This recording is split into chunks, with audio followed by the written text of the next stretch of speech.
glo as 'n vrou moet jy na jouself kyk, nie net vir jou man nie, maar vir jouself. Jy moet nie jouself laat gaan nie.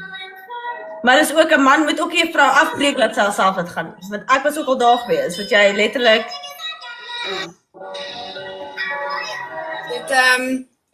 in my opinie moet jou vrou of jou meisie of jou wat ook al gemaklik genoeg wees om te kan wil make-up dra of die dag te besluit ek gaan nie make-up dra nie, want ek is nog steeds mooi vir my mens, regardless.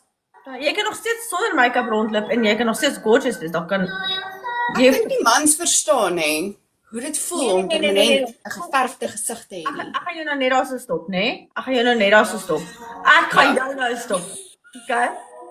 Want 'n boy wil jy met soos 'n poppie lyk. 'n Man vat jou vir jou beauty soos wat jy is.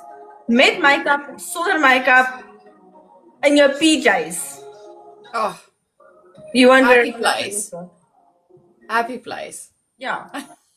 I won't wear makeup on it. Nee, maar hoe gaan die song?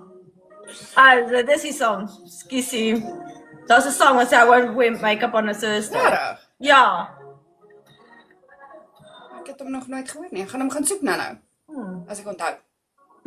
As ek edit sal ek probeer onthou vir jou te remind. 'n Vrou moet mooi van binne en buite wees, 100%. Make-up maak nie 'n vrou nie. Deesdae is kunstklasse. Dis baie waar. Jy van eyebrows is Ja, ek kan nie.